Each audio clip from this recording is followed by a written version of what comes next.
नमस्कार सर। आज की इस क्लास में हम ह्यूमन बॉडी के सबसे कॉम्प्लेक्स और फैसिनेटिंग हिस्से पर डीप डाइव करने वाले हैं, द बायोलॉजिकल सुपर कंप्यूटर, यानी हमारा मानव मस्तिष्क। हम इस प्रेजेंटेशन को स्लाइड बाय स्लाइड समझेंगे। मैं तो बिल्कुल तैयार हूं और मैंने ये स्लाइड्स पहले थोड़ी देखी भी हैं। नमस्कार, ये सच में किसी सुपर कंप्यूटर से कम नहीं लग रहा है। हम हर स्लाइड को डिटेल में डिकोड करेंगे और हमारा स्ट्रिक्ट रूल ये रहेगा कि हम सिर्फ स्लाइड्स में दी गई इंफॉर्मेशन पर ही फोकस करेंगे। तो चलो शुरू करते हैं। जी सर। चलो सबसे पहली स्लाइड देखते हैं। जी। देखो, इस स्लाइड पर एक 3D विजुअल दिख रहा है जिसमें एक ह्यूमन ब्रेन को सेंटर में दिखाया गया है। और ध्यान से देखो तो उससे 4 अलग अलग इंफॉर्मेशन बॉक्सेस कनेक्ट किए गए हैं। हाँ, ये दिख रहा है मुझे। ये कॉन्सेप्ट को एक सेंट्रल कंट्रोल यूनिट के रूप में रिप्रेजेंट कर रहा है। इसका हेडलाइन है मानव मस्तिष्क एक परिचय। की पॉइंट्स के अकॉर्डिंग देखें तो मानव मस्तिष्क हमारे शरीर के सेंट्रल नर्वस सिस्टम यानी CNS का मुख्य नियंत्रण अंग है। अच्छा। इसका औसत वजन लगभग 1350 से 1400 ग्राम होता है। ये पूरे शरीर के कुल वजन का लगभग सिर्फ 2% हिस्सा होता है। और सबसे बड़ा पॉइंट यह है कि मस्तिष्क शरीर के कुल रक्त और ऑक्सीजन का 20% अकेले उपयोग करता है। सर, एक डाउट है यहाँ पर। हाँ, बताइए। ये पूरे शरीर का सिर्फ 2% वजन है, फिर भी ये अकेला इतना ज्यादा रक्त और ऑक्सीजन क्यों उपयोग करता है? स्लाइड के अनुसार अगर देखें तो इसका कारण यह है कि यह हमारे शरीर के केंद्रीय तंत्रिका तंत्र यानी CNS का मुख्य नियंत्रण अंग है। मुख्य नियंत्रण अंग होने के कारण ही इसको इतनी ज्यादा ऑक्सीजन और रक्त की आवश्यकता होती है। राइट। सर, इस रेड एग्जाम अलर्ट बॉक्स में क्या इंपॉर्टेंट है? हाँ, एग्जाम के नजरिए से ये दोनों सवाल बहुत आते हैं। पहला सवाल इसमें है कि मानव मस्तिष्क का औसत वजन कितना होता है। इसका सही जवाब है ऑप्शन बी, 1350 ग्राम। जी। दूसरा सवाल है कि मस्तिष्क शरीर की कुल ऑक्सीजन का कितना प्रतिशत उपयोग करता है। इसका सही जवाब है ऑप्शन सी, 20%। समझ गई। चलो अब अगली स्लाइड देखते हैं। जी सर। देखो, इस स्लाइड पर एक ग्लोइंग 3D विजुअल दिख रहा है। इसमें एक मैग्नीफाइंग ग्लास से तंत्रिका तंत्र की एक सिंगल यूनिट को जूम करके दिखाया गया है। ओह वाओ, ये तो किसी जायंट नेटवर्क की तरह लग रहा है। बिल्कुल। इसकी हेडलाइन है मस्तिष्क की हार्डवेयर इकाई, न्यूरॉन। स्लाइड बताती है कि न्यूरॉन तंत्रिका तंत्र की संरचनात्मक और क्रियात्मक इकाई है, यानी स्ट्रक्चरल एंड फंक्शनल यूनिट। अच्छा। ये मानव शरीर की सबसे लंबी कोशिका होती है, यानी लॉन्गेस्ट सेल। हमारे मस्तिष्क में लगभग 100 बिलियन न्यूरॉन्स होते हैं जो ये विशाल नेटवर्क बनाते हैं। और सबसे जरूरी बात इसमें यह है कि इनमें कभी कोशिका विभाजन यानी सेल डिवीजन नहीं होता। सर, अगर इनमें सेल डिवीजन नहीं होता तो इसका क्या असर पड़ता है? स्लाइड में साफ लिखा है कि कोशिका विभाजन ना होने के कारण जो क्षतिग्रस्त यानी डैमेज्ड न्यूरॉन होते हैं वो दोबारा नहीं बनते हैं। ओह, ये तो बहुत सेंसिटिव चीज है। सर, इस रेड एग्जाम अलर्ट बॉक्स में क्या इंपॉर्टेंट है? देखो, एग्जाम के लिए ये पॉइंट्स डायरेक्ट आते हैं। पहला सवाल है तंत्रिका तंत्र की संरचनात्मक और क्रियात्मक इकाई क्या है। जवाब है ऑप्शन बी, न्यूरॉन। राइट। दूसरा सवाल, मानव शरीर की सबसे लंबी कोशिका कौन सी है। इसका जवाब है ऑप्शन सी, तंत्रिका कोशिका। जी सर, क्लियर है। चलो अब अगली स्लाइड देखते हैं। जी। घूम रही है, ये इसके प्रोटेक्टिव नेचर को दर्शा रहा है। हाँ, शील्ड जैसा दिख रहा है। हेडलाइन है प्राकृतिक हेलमेट क्रेनियम। मस्तिष्क एक बहुत कठोर हड्डी के सांचे में सुरक्षित रहता है जिसे क्रेनियम कहते हैं। ये कुल 8 मजबूत हड्डियों से मिलकर बना होता है। अच्छा, 8 हड्डियां? जी, ये बाहरी आघातों और चोटों से हमारे नाजुक मस्तिष्क की रक्षा करता है। ये 8 हड्डियां आपस में बहुत मजबूती से जुड़ी होती हैं जिसे फाइब्रस जॉइंट कहते हैं। सर, मेरा एक डाउट है, ये हड्डियां आपस में कैसे जुड़ी होती हैं? देखो, स्लाइड के मुताबिक ये 8 हड्डियां आपस में फाइब्रस जॉइंट के जरिए बहुत मजबूती से जुड़ी होती हैं। ओह, ठीक है। सर, इस रेड एग्जाम अलर्ट बॉक्स में क्या इंपॉर्टेंट है? एग्जाम में ये इस तरह पूछा जाएगा। पहला सवाल, मस्तिष्क को सुरक्षित रखने वाले हड्डियों के ढांचे को क्या कहते हैं। सही जवाब है ऑप्शन बी, क्रेनियम। जी। दूसरा सवाल, क्रेनियम कुल कितनी हड्डियों से मिलकर बना होता है। इसका सही जवाब है ऑप्शन बी, 8। समझ आ गया। चलो अब अगली स्लाइड देखते हैं। जी सर। इस स्लाइड में एक 3D विजुअल है जहां खोपड़ी को ऊपर से खुला हुआ दिखाया गया है और उसके ठीक नीचे 3 अलग अलग ग्लोइंग लेयर्स दिखाई गई हैं जो दिमाग को कवर कर रही हैं। हाँ, 3 परतें साफ दिख रही हैं। इसकी हेडलाइन है सुरक्षात्मक झिल्ली मेनिंजेस। क्रेनियम के ठीक नीचे 3 परतों वाली एक सुरक्षा झिल्ली होती है जिसे मेनिंजेस कहते हैं। इसकी 3 परतें हैं, बाहरी ड्यूरामेटर, मध्य अरैक्नोइड और भीतरी पेयामेटर। अच्छा। जीवाणु संक्रमण यानी बैक्टीरियल इन्फेक्शन के कारण इस झिल्ली में सूजन आना मेनिंजाइटिस कहलाता है। और यहाँ एक ऐतिहासिक तथ्य भी है कि प्रसिद्ध समाज सुधारक राजा राममोहन रॉय की मृत्यु इसी मेनिंजाइटिस रोग से हुई थी। सर, ये मेनिंजाइटिस रोग क्या है, थोड़ा बताएंगे? स्लाइड में क्लियर है कि जीवाणु संक्रमण के कारण मेनिंजस झिल्ली में जो सूजन आ जाती है उसे ही मेनिंजाइटिस कहलाता है। ठीक है सर, ये एग्जाम अलर्ट बॉक्स में क्या इंपॉर्टेंट है? एग्जाम अलर्ट में दो बहुत जरूरी एमसीक्यूज हैं। पहला सवाल, मस्तिष्क के चारों ओर पाई जाने वाली सुरक्षात्मक झिल्ली को क्या कहते हैं? सही जवाब है ऑप्शन सी, मेनिंजस। राइट। और दूसरा सवाल, मेनिंजाइटिस रोग शरीर के किस अंग को प्रभावित करता है? इसका जवाब है ऑप्शन डी, मस्तिष्क। जी सर। चलो अब अगली स्लाइड देखते हैं। अच्छा सर। देखो, इस विजुअल में मस्तिष्क को क्रॉस सेक्शन में दिखाया गया है और दो परतों के बीच में एक नीले रंग का लिक्विड बहता हुआ दिख रहा है। ये लिक्विड एक कुशन या शॉक अब्जॉर्बर की तरह एक्ट कर रहा है। हाँ, ब्लू लिक्विड हाईलाइट हो रहा है। इसकी हेडलाइन है जैविक शॉक अब्जॉर्बर, सीएसएफ द्रव। मस्तिष्क और मेनिंजस झिल्ली के बीच एक विशेष तरल पदार्थ भरा होता है। इसे सेरिब्रोस्पाइनल फ्लूइड या शॉर्ट में सीएसएफ कहते हैं। सीएसएफ, ठीक है। ये बाहरी झटकों से मस्तिष्क को बचाता है और शॉक अब्जॉर्बर का कार्य करता है। सुरक्षा के साथ साथ ये द्रव मस्तिष्क की कोशिकाओं को पोषण यानी न्यूट्रिशन भी प्रदान करता है। सर, झटकों से बचाने के अलावा इस फ्लूइड का और क्या काम है? स्लाइड में स्पष्ट लिखा है कि सुरक्षा के साथ साथ ये द्रव मस्तिष्क की कोशिकाओं को पोषण प्रदान करने का कार्य भी करता है। ओह, न्यूट्रिशन भी देता है। सर, इस रेड एग्जाम अलर्ट बॉक्स में क्या इंपॉर्टेंट है? यहाँ एग्जाम पॉइंट ऑफ व्यू से ये दो क्वेश्चंस आएंगे। पहला सवाल, मस्तिष्क का शॉक एब्जॉर्बर किसे कहा जाता है? सही जवाब है ऑप्शन बी, सेरिब्रोस्पाइनल द्रव। जी। और दूसरा सवाल, सीएसएफ का पूर्ण रूप क्या है? इसका सही जवाब है option C, cerebrospinal fluid. Note कर लिया सर। चलो अब अगली स्लाइड देखते हैं। जी। इस विजुअल में दिमाग का एक 3D मॉडल है जिसे 3 अलग-अलग ब्राइट कलर्स में हाईलाइट किया गया है, ऑरेंज, ग्रीन और ब्लू। ये मस्तिष्क को उसके 3 मुख्य हिस्सों में बांट रहा है। अच्छा, 3 पार्ट्स। हेडलाइन है मस्तिष्क के 3 प्रमुख भाग यानी द 3 प्रोसेसर्स। अध्ययन के लिए मस्तिष्क को मुख्य रूप से 3 भागों में बांटा गया है। पहला है अग्र मस्तिष्क यानी फोरब्रेन। ये मस्तिष्क का सबसे बड़ा और सबसे विकसित अगला हिस्सा है।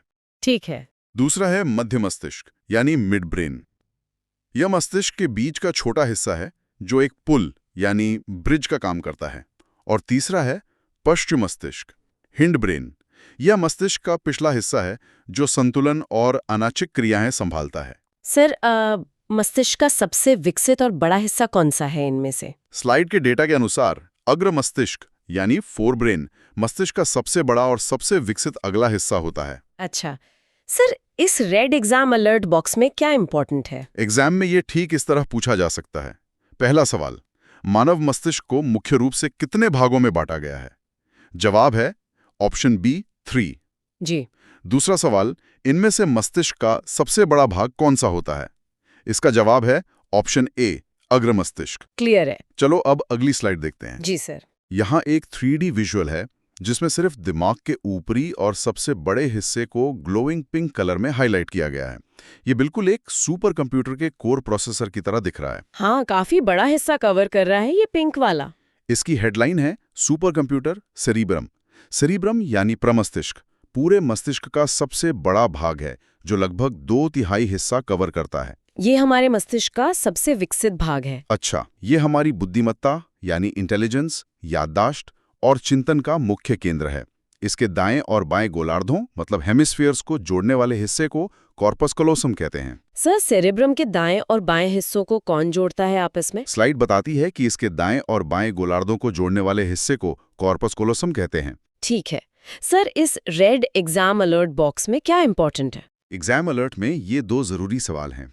पहला सवाल, मस्तिष्क का कौन सा भाग बुद्धिमत्ता और याददाश्त का केंद्र है? जवाब है ऑप्शन बी, सेरेब्रम। राइट। दूसरा सवाल, सेरेब्रम के दाएं और बाएं गोलार्धों को जोड़ने वाले भाग को क्या कहते हैं? सही जवाब है ऑप्शन सी, कॉर्पस कैलोसम। जी सर। चलो अब अगली स्लाइड देखते हैं। अच्छा सर। देखो, इस स्लाइड पर दिमाग के सेंटर में एक छोटा सा ग्रीन ग्लोइंग एरिया दिखाया गया है। इससे बाहर की तरफ रेडार जैसे सर्कल्स निकल रहे हैं जो एक्सटर्नल सेंसिंग को रिप्रेजेंट कर रहे हैं। हाँ, रेडार वाले सर्कल। इसकी हेडलाइन है बाहरी सेंसर थैलेमस। थैलेमस सेरेब्रम के ठीक नीचे स्थित होता है। इसे मस्तिष्क का रिले सेंटर भी कहा जाता है। अच्छा। यह बाहरी तापमान यानी सर्दी या गर्मी का एहसास कराता है। साथ ही यह बाहरी दर्द यानी एक्सटर्नल पेन और स्पर्श यानी टच का अनुभव भी कराता है। सर, सर्दी या गर्मी का एहसास हमें मस्तिष्क का कौन सा भाग कराता है? स्लाइड पर साफ लिखा है कि थैलेमस ही बाहरी तापमान यानी सर्दी या गर्मी का एहसास कराता है। ठीक है। सर, इस रेड एग्जाम अलर्ट बॉक्स में क्या इंपॉर्टेंट है? ये रहा एग्जाम के लिए इंपॉर्टेंट पार्ट। पहला सवाल, बाहरी सर्दी या गर्मी का एहसास मस्तिष्क के किस भाग द्वारा होता है? सही जवाब है ऑप्शन सी, थैलेमस। जी। दूसरा सवाल, बाहरी चोट लगने पर दर्द का अनुभव कौन कराता है? इसका भी जवाब है ऑप्शन ए, थैलेमस। समझ आ गया। चलो अब अगली स्लाइड देखते हैं। जी। इस विजुअल में मस्तिष्क के बीचों बीच एक और छोटा ब्लू ग्लोइंग हिस्सा हाईलाइट किया गया है, जिससे एक डाउनवर्ड एरो निकल रहा है।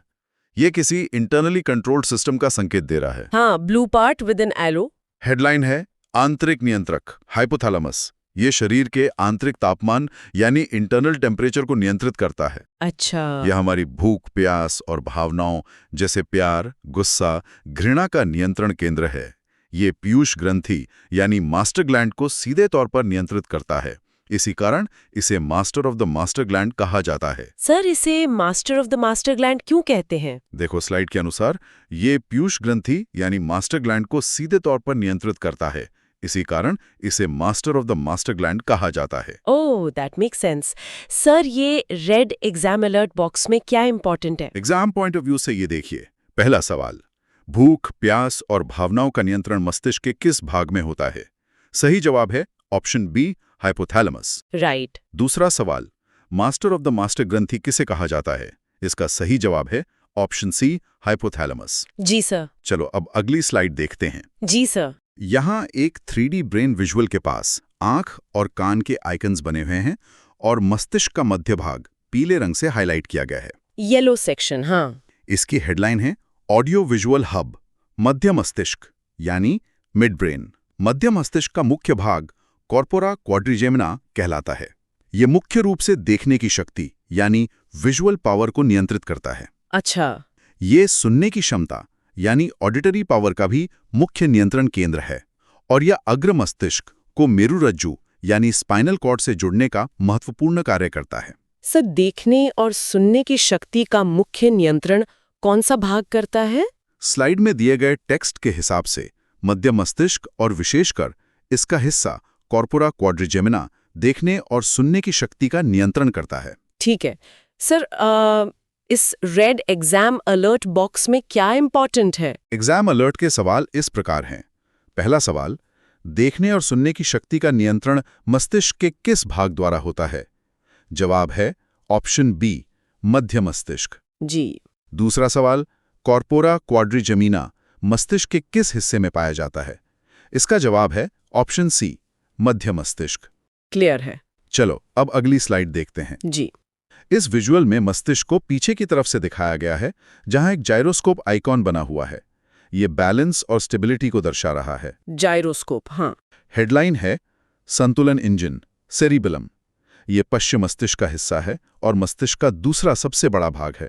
इसे छोटा दिमाग भी कहते हैं। अच्छा। इसका मुख्य काम शरीर का संतुलन यानी बॉडी बैलेंस और पोस्चर बनाए रखना है। ये हमारी सभी ऐच्छिक गतिविधियों यानी वॉलंटरी मूवमेंट्स को नियंत्रित करता है और अत्यधिक शराब पीने से ये काम करना बंद कर देता है, जिससे व्यक्ति लड़खड़ाने लगता है। यार, शराब पीने के बाद व्यक्ति क्यों लड़खड़ाता है? क्योंकि स्लाइड में साफ लिखा है कि अत्यधिक शराब पीने से सेरेबेलम काम करना बंद कर देता है, इसलिए व्यक्ति लड़खड़ाने लगता है। अच्छा, ये रीजन है। सर, इस रेड एग्जाम अलर्ट बॉक्स में क्या इंपॉर्टेंट है? एग्जाम में आने वाले सवाल इस तरह हैं।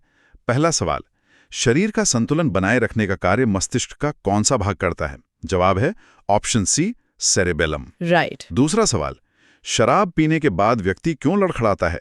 सही जवाब है ऑप्शन बी, सेरेबेलम के काम ना करने से। जी सर। चलो अब अगली स्लाइड देखते हैं। जी सर। देखो, इस स्लाइड में मस्तिष्क के सबसे निचले हिस्से को ग्लोइंग रेड कलर में हाईलाइट किया गया है। और वहाँ दिल और फेफड़े यानी हार्ट और लंग्स के आइकॉन्स कनेक्ट किए गए हैं जो ऑटोमेटिक लाइफ सपोर्ट दिखा रहे हैं। हाँ, रेड पार्ट और आइकन्स। इसकी हेडलाइन है ऑटोमेशन सेंटर, पॉन्स और मेड्यूला। पॉन्स मुख्य रूप से हमारी श्वसन क्रिया यानी रेस्पिरेशन को नियंत्रित करता है। मेड्यूला ऑब्लंगाटा मस्तिष्क का सबसे पिछला भाग है। अच्छा। ये सभी अनैच्छिक क्रियाओं, इनवॉलंटरी एक्शंस जैसे हृदय की धड़कन, ब्लड प्रेशर और पाचन को कंट्रोल करता है। छींक आना, खांसना और उल्टी यानी वॉमिटिंग का नियंत्रण केंद्र भी मेड्यूला ही है। सर, हृदय की धड़कन जैसी क्रियाओं को कौन कंट्रोल करता है? स्लाइड में क्लियरली बताया गया है कि हृदय की धड़कन जैसी अनैच्छिक क्रियाओं को मेड्यूला ऑब्लंगाटा कंट्रोल करता है। ठीक है। सर, इस रेड एग्जाम अलर्ट बॉक्स में क्या इंपॉर्टेंट है? एग्जाम अलर्ट के इन दोनों कार्ड्स को ध्यान से सुनो। कार्ड 1 का सवाल है, हृदय की धड़कन जैसी अनैच्छिक क्रियाओं का नियंत्रण कौन करता है? जवाब है ऑप्शन सी, मेड्यूला ऑब्लंगाटा। जी। कार्ड 2 का सवाल है, उल्टी या छींकने का केंद्र मस्तिष्क के किस भाग में होता है? इसका भी सही जवाब है ऑप्शन ए, मेड्यूला ऑब्लंगाटा। समझ आ गया। चलो अब अगली स्लाइड देखते हैं। अच्छा। सर, इस विजुअल में दिमाग के बेस से लेकर नीचे आती हुई रेड ग्लोइंग रीढ़ की हड्डी का स्ट्रक्चर दिखाया गया है। यहाँ एक हाथ और आग का आइकन है और अलर्ट या एक्शन लिखा है। हाँ, फायर आइकन दिख रहा है। हेडलाइन है आपातकालीन नियंत्रक, मेरुरज्जु यानी स्पाइनल कॉर्ड। मेड्यूला का निचला हिस्सा ही आगे बढ़कर मेरुरज्जु बनता है। जब मस्तिष्क व्यस्त होता है तब यह शरीर का आपातकालीन नियंत्रण संभालता है। अच्छा। ये अचानक होने वाली प्रतिवर्ती क्रियाओं यानी रिफ्लेक्स एक्शंस का मुख्य केंद्र है। उदाहरण के लिए गर्म वस्तु को छूते ही बिना सोचे अचानक हाथ का पीछे हट जाना। सर, ये स्पाइनल कॉर्ड असल में कहाँ से शुरू होती है? स्लाइड के पहले पॉइंट के अनुसार देखें तो मेड्यूला का निचला हिस्सा ही आगे बढ़कर मेरुरज्जु बनता है। ओह, ठीक है। सर, इस रेड एग्जाम अलर्ट बॉक्स में क्या इंपॉर्टेंट है? एग्जाम के इन दो इंपॉर्टेंट कार्ड्स पर ध्यान दो। कार्ड 1 का सवाल, अचानक होने वाली प्रतिवर्ती क्रियाओं का नियंत्रण कौन करता है? सही जवाब है ऑप्शन सी, मेरुरज्जु। राइट। कार्ड 2 का सवाल, मेरुरज्जु मस्तिष्क के किस भाग का विस्तार है? सही जवाब है ऑप्शन बी, मेड्यूला ऑब्लंगाटा। जी सर। चलो अब अगली स्लाइड देखते हैं। जी। देखो, इस स्लाइड में दो हिस्से हैं। एक तरफ मस्तिष्क से निकलते हुए ब्लू फाइबर ऑप्टिक वायर्स जैसा जाल है और दूसरी तरफ एक ह्यूमन स्पाइन से निकलते ग्रीन नसों यानी नर्व्स का जाल दिखाया गया है। हाँ, वायर्स और नर्व्स का कंपैरिजन है। हेडलाइन है संपूर्ण नेटवर्क, तंत्रिकाओं का जाल। मस्तिष्क और मेरुरज्जु से नसें निकलकर पूरे शरीर में एक फाइबर ऑप्टिक जाल की तरह फैलती हैं। इसमें कपाल तंत्रिय यानी क्रेनियल नर्व्स होती हैं। ये सीधे मस्तिष्क से निकलती हैं और इनकी कुल संख्या 12 जोड़ी होती है। और दूसरी है मेरु तंत्रिय यानी स्पाइनल नर्व्स। ये मेरुरज्जु से निकलती हैं और इनकी संख्या 31 जोड़ी होती है। सर, जो नसें सीधे मस्तिष्क से निकलती हैं उन्हें क्या कहते हैं और उनकी संख्या कितनी होती है? स्लाइड पर लिखा है उन्हें कपाल तंत्रिय कहते हैं और इनकी कुल संख्या 12 जोड़ी होती है। ठीक है। सर, इस रेड एग्जाम अलर्ट बॉक्स में क्या इंपॉर्टेंट है? एग्जाम में ये डायरेक्ट वैल्यूज पूछी जाती हैं। कार्ड 1, मानव मस्तिष्क से कितनी जोड़ी कपाल तंत्रिय निकलती हैं? सही जवाब है ऑप्शन बी, 12 जोड़ी। जी। कार्ड 2, मेरुरज्जु से कितनी जोड़ी तंत्रिय निकलती हैं? इसका जवाब है ऑप्शन सी, 31 जोड़ी। समझ गए। चलो अब आखिरी स्लाइड देखते हैं। जी सर। मस्तिष्क संबंधी रोग। जब न्यूरॉन्स क्षतिग्रस्त होने लगते हैं जो दोबारा नहीं बन सकते तो मस्तिष्क संबंधी रोग होते हैं। अल्जाइमर्स एक गंभीर दिमागी बीमारी है जिसमें व्यक्ति की याददाश्त कमजोर हो जाती है। अच्छा। ये रोग मुख्य रूप से मस्तिष्क के सबसे बड़े भाग सेरिब्रम को प्रभावित करता है। न्यूरॉन्स के लगातार नष्ट होने से डिमेंशिया यानी भूलने की बीमारी का खतरा काफी बढ़ जाता है। सर, अल्जाइमर्स रोग मुख्य रूप से मस्तिष्क के किस हिस्से को सबसे ज्यादा नुकसान पहुंचाता है? स्लाइड में बिल्कुल क्लियर लिखा है कि अल्जाइमर्स रोग मुख्य रूप से मस्तिष्क के सबसे बड़े भाग सेरिब्रम को प्रभावित करता है। ठीक है। सर, इस रेड एग्जाम अलर्ट बॉक्स में क्या इंपॉर्टेंट है? ये रहे आखिरी एग्जाम अलर्ट के सवाल। कार्ड 1, अल्जाइमर रोग मस्तिष्क का कौन सा भाग सबसे ज्यादा प्रभावित करता है? सही जवाब है ऑप्शन बी, सेरिब्रम। राइट। और आखिरी कार्ड, कौन सी बीमारी न्यूरॉन्स के क्षतिग्रस्त होने और याददाश्त कमजोर होने से जुड़ी है? इसका सही जवाब है ऑप्शन बी, अल्जाइमर। जी सर, बिल्कुल क्लियर हो गया। तो इसी के साथ हमारी आज की स्लाइड बाय स्लाइड क्लास पूरी होती है।